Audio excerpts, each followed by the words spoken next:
Hey folks, this is Jason Lewis, the producer of the From the Shadows podcast. I just want to remind you about our website, fromtheshadowspodcast.com. We have a Facebook page. We would appreciate it if you like and follow. Also, join our discussion group on Facebook called After the Shadows. We have a Twitter feed. Please follow us on Twitter.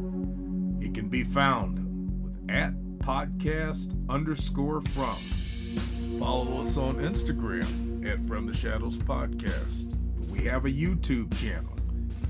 Go to the search bar at YouTube and put From the Shadows Podcast, and please subscribe to that channel.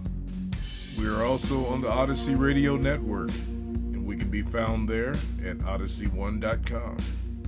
We're still on the traditional podcatchers that everybody loves to listen to us on. We get a lot of feedback, so please rate the podcast and communicate with whether you're on Spotify, Stitcher, TuneIn, Apple Podcasts, Podbean, or Google Podcasts. We're there, and we appreciate it when you leave comments for us.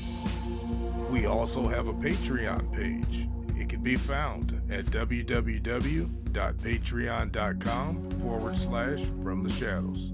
You can receive books, stickers, coffee mugs, and special content just for our Patreon subscribers. Check it out for yourself and see what packages that we have to offer. Well, that's all I have for you right now, folks, and thanks for being a part of the From the Shadows podcast family. So with that being said, let's get this episode started. So as we record this episode of the Midweek Howl, we're coming from the Suburban Lane studio, right, Jason? I mean, you just picked your pizza up from the Suburban Lane studio. So, I sure did. So if everybody listening, come on down to Suburban Lane and order the pizza. It is outstanding. If you come on a Friday night, we have karaoke live from 8 p.m. to midnight. What, Jason, you on the payroll? That's right. I forgot. I can't. They give you that pizza. They give you the pizza for free. Okay, No. Don't get carried away then. All right. So Howler, you mentioned to me an incident that I think we're going to talk about a house fire, and it kind of I had a gentleman that was a longtime fireman and worked. My grandpa was the fire chief here in town, and my uncle was a captain. And this gentleman on my mail route just passed away. He was a fireman, and they had his calling hours and funeral, and they had the fire truck out. It was kind of cool that they do for the to the firemen here. Give them a nice send off into the great firehouse beyond. He was a cool dude.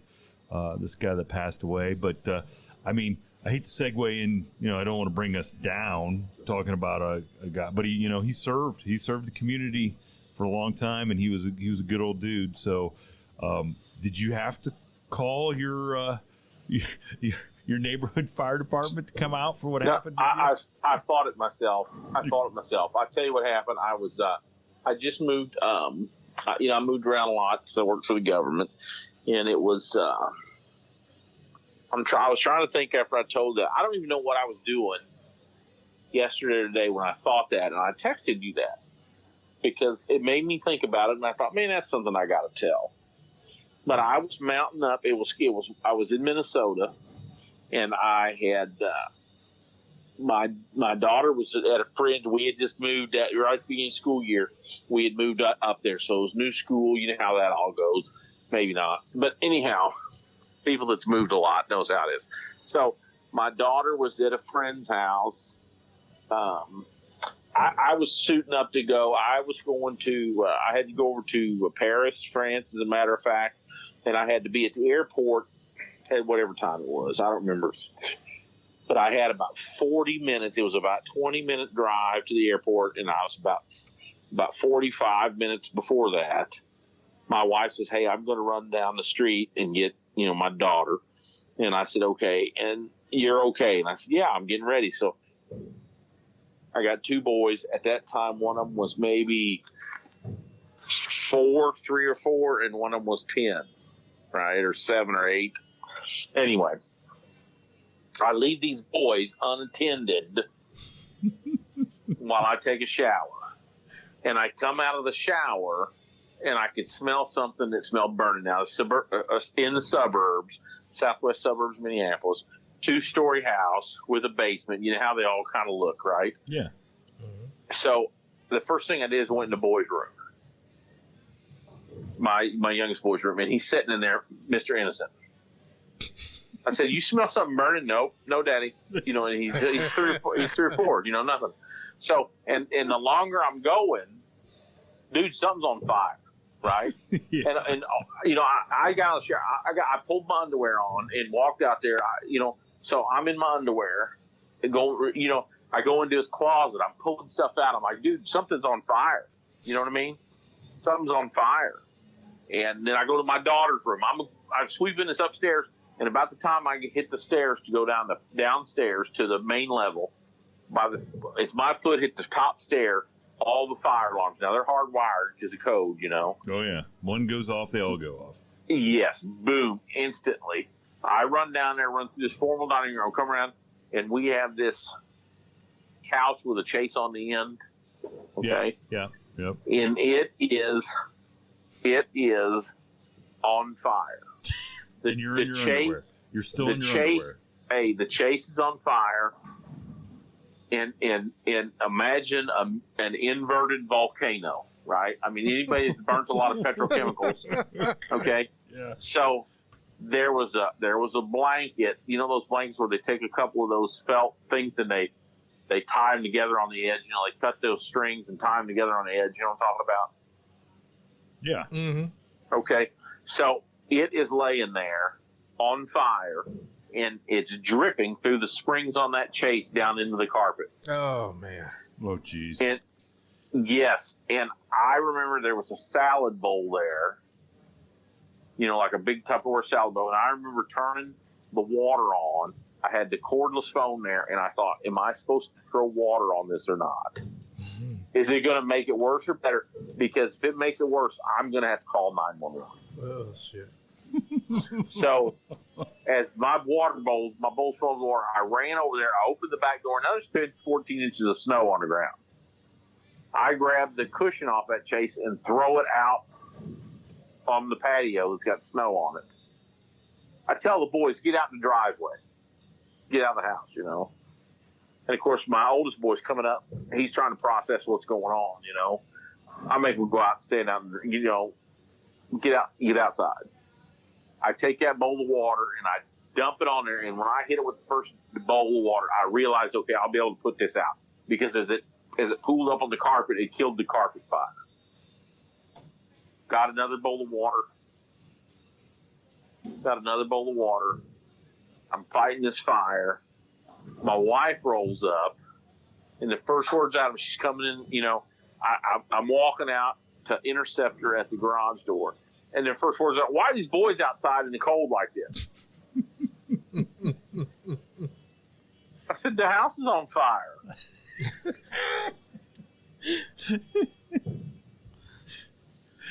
So what? Yeah. So I said, hey, I got to go to work. I grabbed my bag. What do you mean you got to go to work? I got to go to work. The house is on fire. I'm going to work. I put the fire out. Jumped in the truck. I'm beeline to the airport. My boss, I had this micromanagement boss from Northern Virginia, and he's calling, hey, you're 6 minutes late. I said, dude, my freaking house is on fire. You're lucky I even showed up. So, you know? Wow. So there was no further explanation. There was just like, see you, honey. I'll be back in a week. Yeah, and she called and she said, what am I supposed to do? I said, call the insurance. Call USAA, make a claim. I don't know. I'm leaving. I got to go fight terrorism. I got to go terrorism. I'm fighting a fire. You know, I got to be honest with you. You leaving those kids unattended. How many terrorists did you leave unattended? That's fires. They're smart enough not to catch the house on fire. They might blow it up. It'd go in a flash. Anyhow. Oh, yeah. Man. So I don't know what made me think about that story yesterday, but I thought you wanted to hear it. Hey, look, I gotta be honest. That to me, a fire's the worst. I mean, a fire and flood. That's the two worst things, obviously, that could happen to your house. In my book.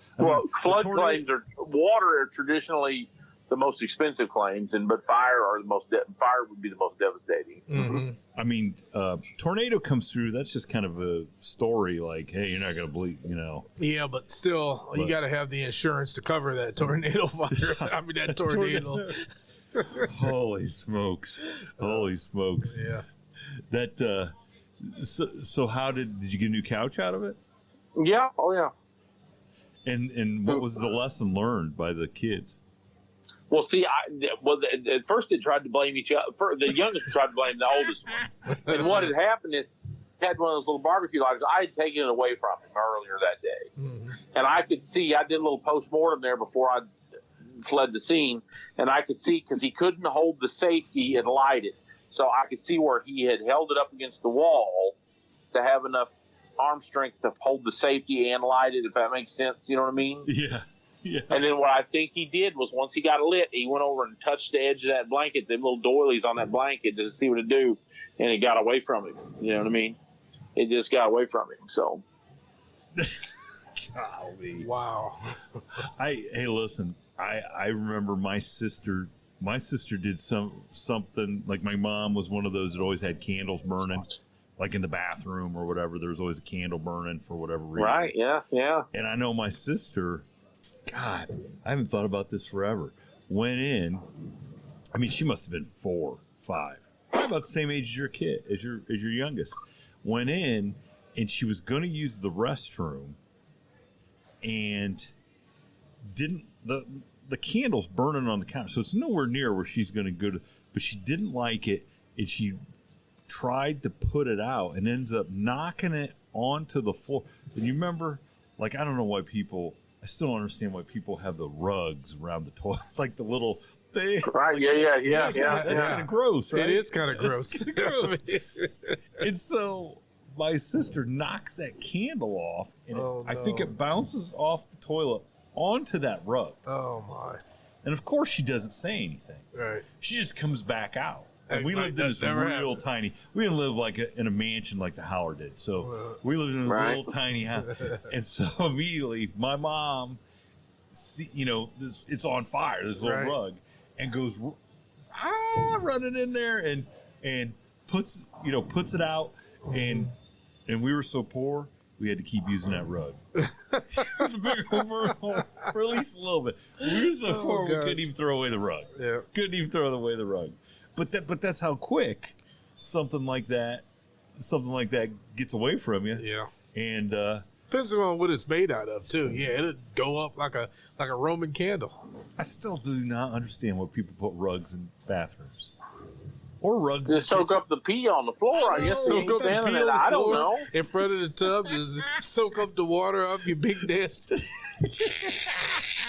But that's the whole point. Whose idea? Like, it's like having a rug in a kitchen. Why would you have a rug? I don't understand. Can anybody out there, can any of our listeners explain why there's rugs in bathrooms? Like, if I walked into a men's room at a restaurant or somewhere and there was rug, I ain't gonna want to step on that rug. are you supposed to take your shoes and socks off? And No, then go use the wait. urinal? I don't know. Get some kind of foot disease that you never get rid of. I don't know. I don't Yeah, know. that's right. I don't know, man. I don't know. Oh, that was great. Well, I guess that's the word of wisdom. Never use a bathroom where you got to stand on the rug, right? I mean, Yeah, that's right. Indeed. That's right. That's right. Thank you for tuning in to this week's episode of the From the Shadows podcast. Until next time, never shy away from the darkness or what may be lurking in the shadows. We are out.